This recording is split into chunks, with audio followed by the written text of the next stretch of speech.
हे ऋतविज होताओ आओ आओ यजन करो, यश कामी श्रोताओ आओ आओ यजन करो, आओ मिलकर यजन करो, आओ मिलकर हवन करो, आओ मिलकर यजन करो। प्रणाम आप सभी को। अखिल विश्व गायत्री परिवार से मैं विदुषी। ऋग्वेद की प्रथम ऋचा अग्निमीड़े पुरोहिता से स्पष्ट है कि अग्नि ने ही मनुष्य की भौतिकी की और विज्ञान की प्रगति का मार्ग खोला है। न केवल मनुष्य अपितु संपूर्ण इकोसिस्टम की उपचार पद्धति है यज्ञ। इसीलिए इस ऋषि प्रणीत यज्ञीय विधा को संपूर्ण प्रामाणिकता एवं वैज्ञानिकता के साथ युग ऋषि ने इसे सर्वव्यापी बनाया, जो न केवल पर्यावरण संशोधन अपितु मनुष्य की फिजिकल और मेंटल हेल्थ को भी प्रभावित करता है। इसलिए भगवान कृष्ण गीता में कहते हैं, अन्नाद् भवति भूतानि पर्जन्यादन्न संभवः, यज्ञाद् भवति पर्जन्यो यज्ञ कर्म समुद्भवः। तो आइए इस बुद्ध पूर्णिमा अर्थात यज्ञ दिवस 5 मई को घर घर में यज्ञ रचाएं एवं वातावरण में छाए वैचारिक और वायु प्रदूषण को मिटाएं। क्या आप सभी ने कभी ये गौर किया है कि जुमा की नमाज होती है, संडे का मास होता है, मगर हिंदुओं के पास क्या है? जुमा के दिन मुस्लिम लोग पूरे देश भर में मस्जिदों में जाकर नमाज पढ़ते हैं। क्रिश्चियन लोग हर संडे को अपनी फैमिली को लेकर चर्च में जाकर मास करते हैं। हिंदू क्या करता है? किसी ने गौर किया है आज तक? और फिर हम शिकायत करते हैं कि हमारे में एकता नहीं है।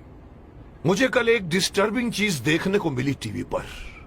विश्लेषण करके मुझे बताया गया है, मैंने देखा कि पूरे वर्ल्ड में 190 करोड़ मुस्लिम्स हैं, मुस्लिम राष्ट्रों से मिलाकर।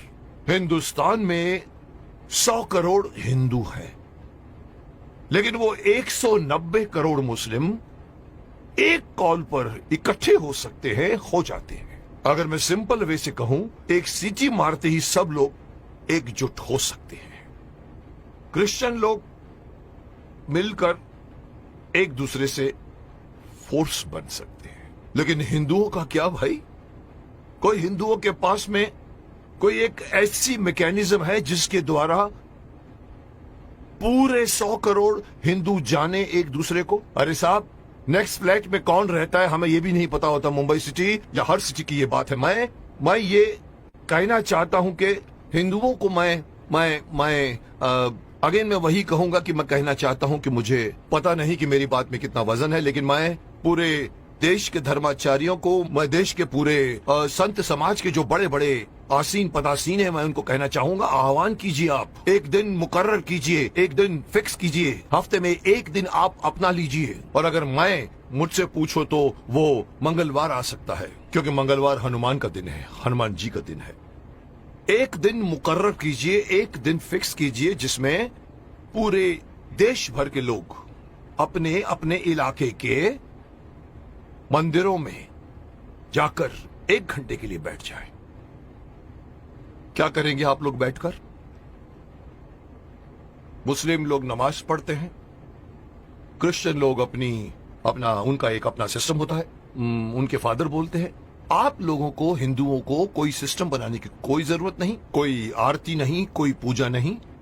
आप ओमकार नाथ का जाप कीजिए। ओम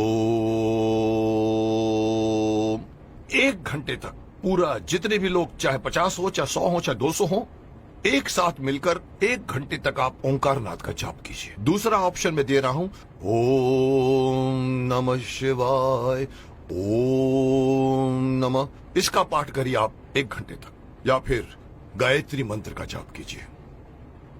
अब आप देखिए मैं क्यों इस बात को उठाना चाहता हूं, क्योंकि हमारे हिंदुओं में ये एक बहुत बड़ी मान्यता है कि अपने आप को बहुत सहिष्णु मानते हैं और कहते हैं हिंदू हमारा धर्म, हमारा हिंदू समाज अपने धर्म के प्रति जागरूक नहीं है, अपने धर्म के प्रति पूरी तरह से कमिटेड नहीं है धर्म। कहते हैं हमारा हिंदू धर्म धर्म नहीं है, हमारा धर्म जो है वे ऑफ लाइफ है। मैं हमेशा से मना करता हूँ, धर्म था, है और रहेगा। और जब तक आप इसको अपना धर्म नहीं मानोगे तब तक आपके अंदर कभी भी एकता नहीं आएगी, कभी भी आपके अंदर मोटिवेशन नहीं आएगा, कभी भी आपके अंदर फोर्स नहीं आएगा।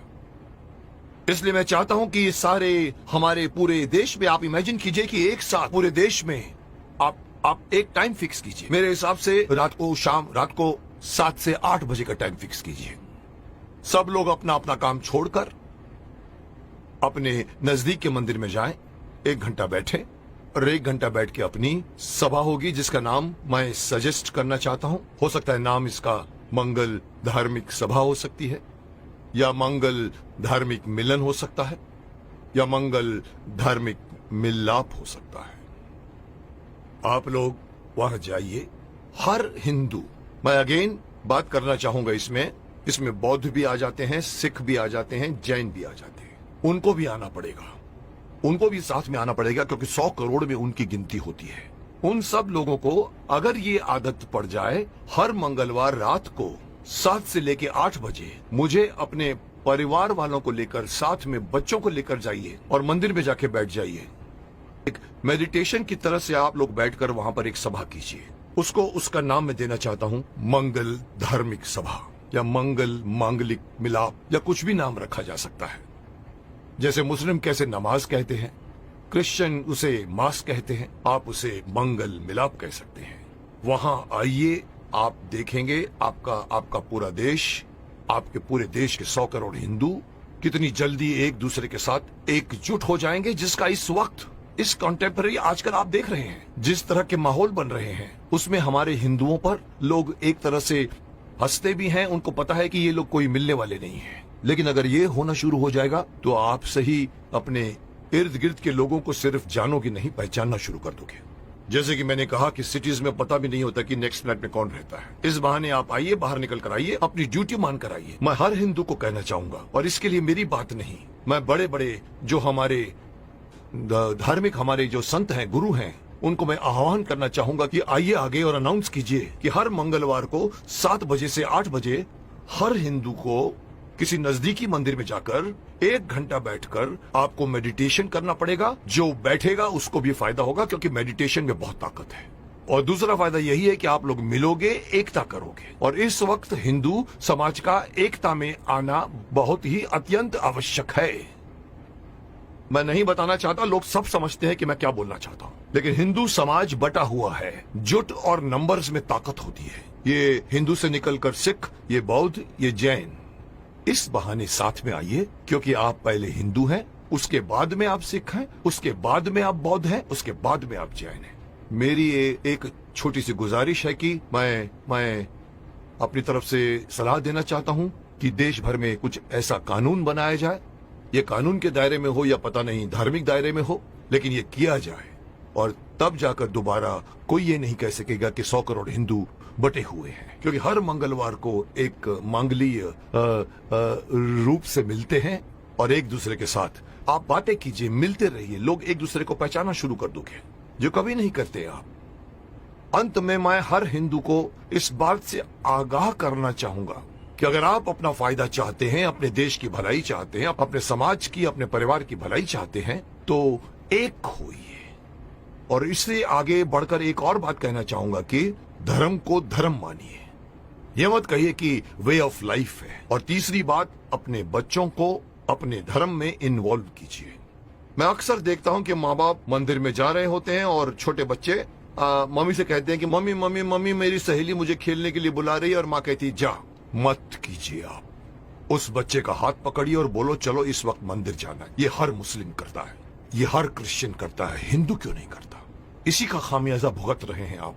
बच्चों को बचपन से गीता पढ़ाइए, बच्चों को मंदिर लेकर जाइए। 1 घंटा जब भी आप मंदिर में जाते हैं, विजिट करते हैं, बच्चों को साथ में लेकर जाइए, ताकि धीरे धीरे वो अपने देवी देवताओं को पहचानना शुरू करेंगे और एक हो जाएंगे। अब कोई मुझसे पूछेगा सर आपकी ये बात क्यों माने हम लोग? आप होते कौन हैं हमें ये बात कहने वाले। तो मैं सिर्फ शक्तिमान का एक डायलॉग आपको बताना चाहूंगा, जिसमें पूछा था कि आप कौन हैं, तो वो कहता है कि ना तो मैं कोई अवतार हूं, ना ही कोई फरिश्ता, बुराई का दुश्मन हूं, सच से है मेरा रिश्ता। दुश्मन मेरे बुरे लोग नहीं, बुराई है।